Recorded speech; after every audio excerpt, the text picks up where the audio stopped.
Good morning, students. How are you all? Fine. Okay, very good. Dear students, now is the session of economics. And in the previous session, I had started the second unit of syllabus that is consumers' behavior and demand. Okay. In the previous session, in the last session, we had discussed about the meaning and types of utility. Already we have seen that the want satisfying capacity, the want satisfying power of a given commodity is called utility. Also we have seen that although utility cannot be measured, it's a psychological phenomenon. However, it has been assumed to be measurable in numbers in quantitative terms by Marshall in terms of utils. Okay, so let us also assume that utility is measurable in quantitative terms or in terms of numbers. On the basis of assumption of this measurability of utility, or on the basis of cardinal measurability of utility, we have seen that utility is of the two types. One is called marginal utility and the other is called total utility.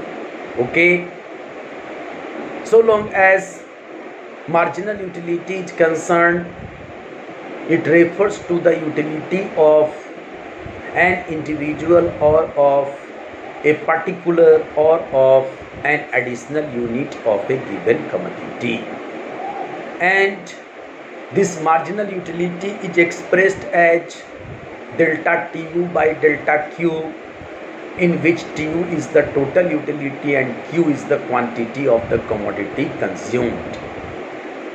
So long as total utility is concerned, it can be expressed as summation mu.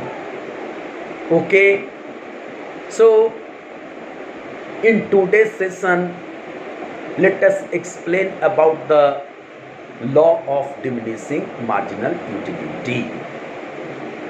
You know, students, during consumption of a given commodity by a consumer, a law operates that is called the law of diminishing marginal utility.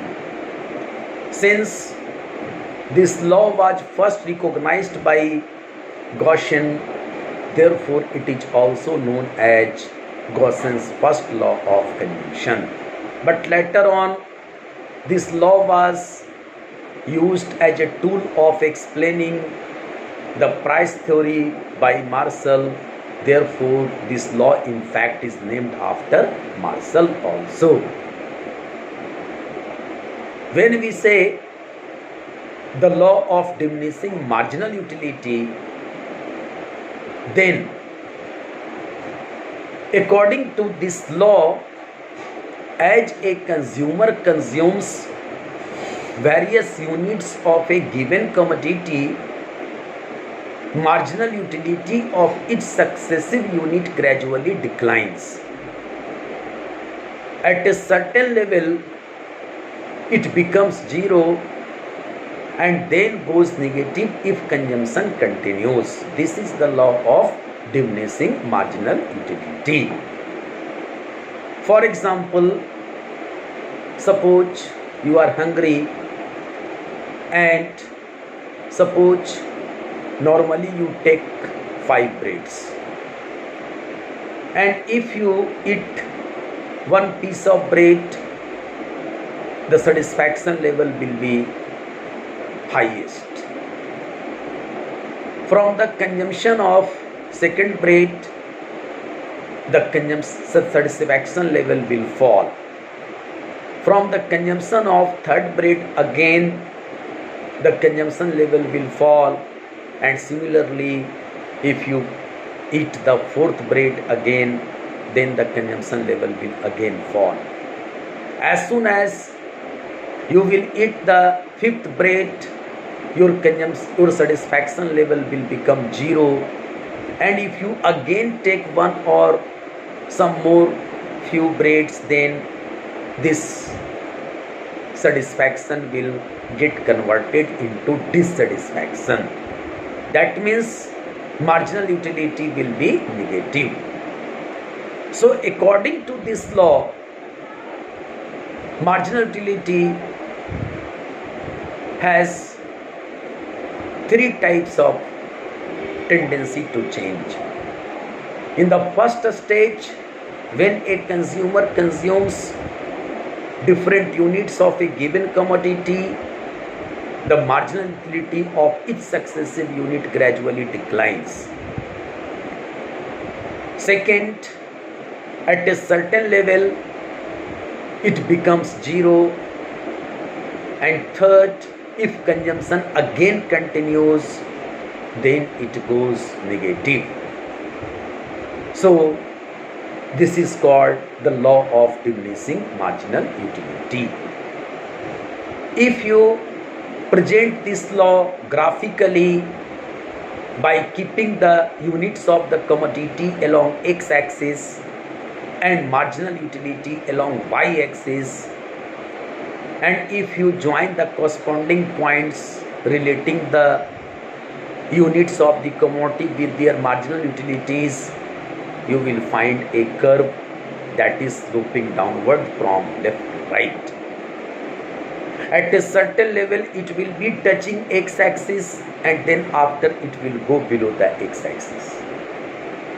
So long as marginal utility curve is downward sloping from left to right, it is showing positive utility to the consumer. Although it is falling, however, it is positive utility to the consumer. That means before touching point, the consumer will get satisfaction gradually, little and little and little, from consumption of various units of the given commodity.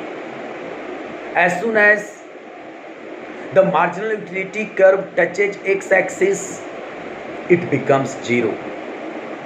And as soon as the marginal utility of a particular unit becomes zero, that means that unit of that commodity has become useless for the consumer. The consumer will get no satisfaction from that. Again, if consumption continues, may happen, then this marginal utility will become negative, and the consumer will start getting dissatisfaction in place of satisfaction. And in this condition, the MU curve, the marginal utility curve, will go below the x-axis. So this is called the law of diminishing marginal utility.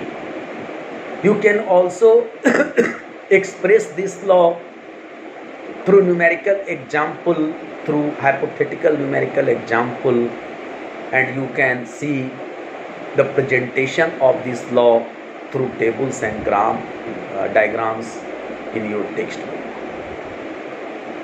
You know, when a commodity is consumed by a consumer, then not only marginal utility of each successive unit gradually changes, declines, but also total utility changes for the consumer.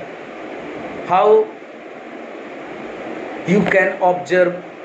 By establishing a relationship between marginal utility and total utility. How? Let us see.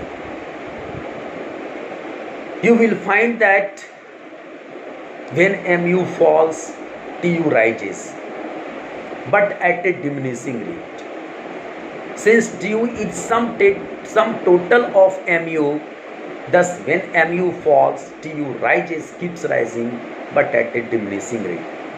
So in this phase, the TU curve will be convex to origin. As soon as the MU becomes zero, TU reaches its maximum.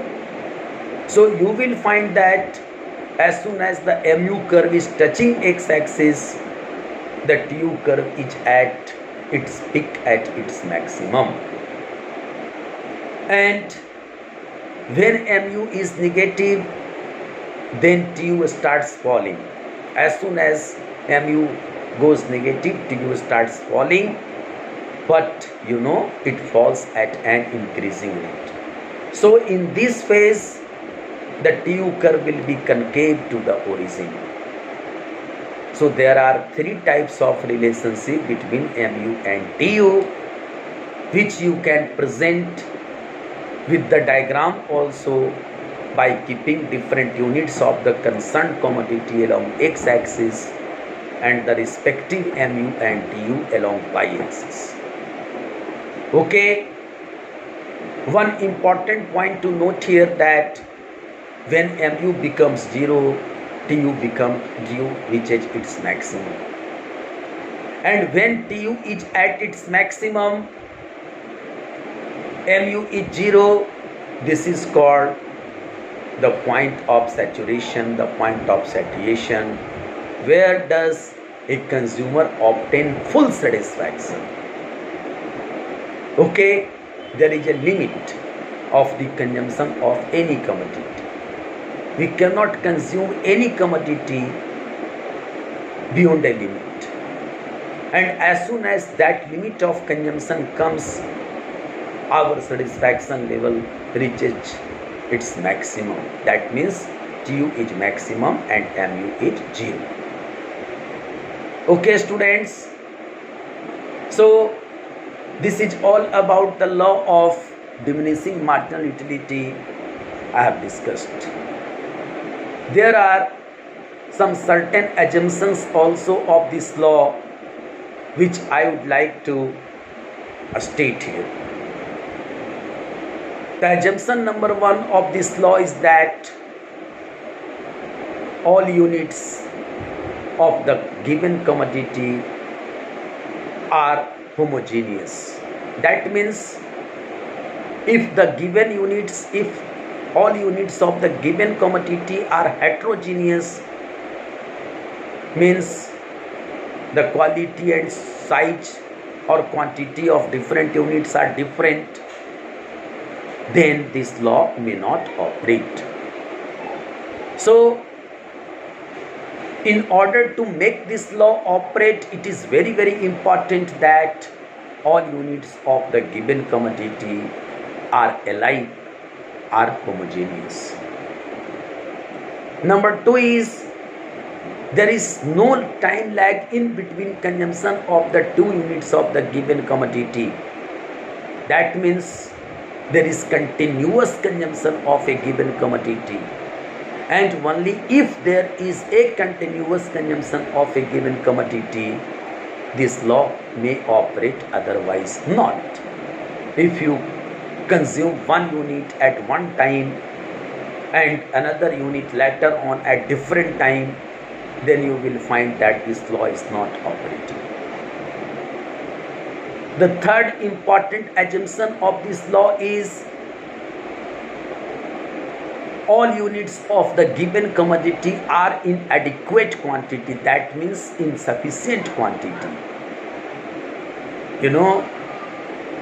The commodities which we consume in different units, there is a standard unit of consuming each commodity. And if we do not consume that standard of quantity or quality of that commodity, then we cannot get satisfaction, the desired satisfaction from consumption of that commodity. So in order to make this law operate, it is important, it is necessary that all units of the given commodity are adequate. The next important assumption of this law is that the consumer is normal and rational in his behavior.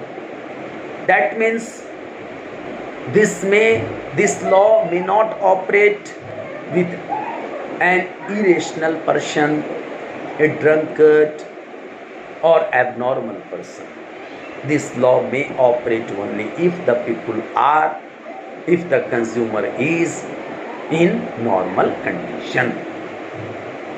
So students, We have discussed now the main assumptions of the law of but there is one more assumption, and that is already clear, no need to discuss separately, and that is utility, although is a psychological phenomenon, however can be measured in quantitative terms, numerically in terms of utils. So these are the assumptions on the basis of which the law of diminishing marginal utility has been propounded, and this law is very useful in derivation of the demand theorem in microeconomics. So students, along with this I would like to finish my today's lecture, and I have discussed the law of diminishing marginal utility in this lecture with a hope that you will go through this topic very sincerely, carefully from the textbook, and if you have any confusion and question and queries, then must have conversation with me. Thank you very much.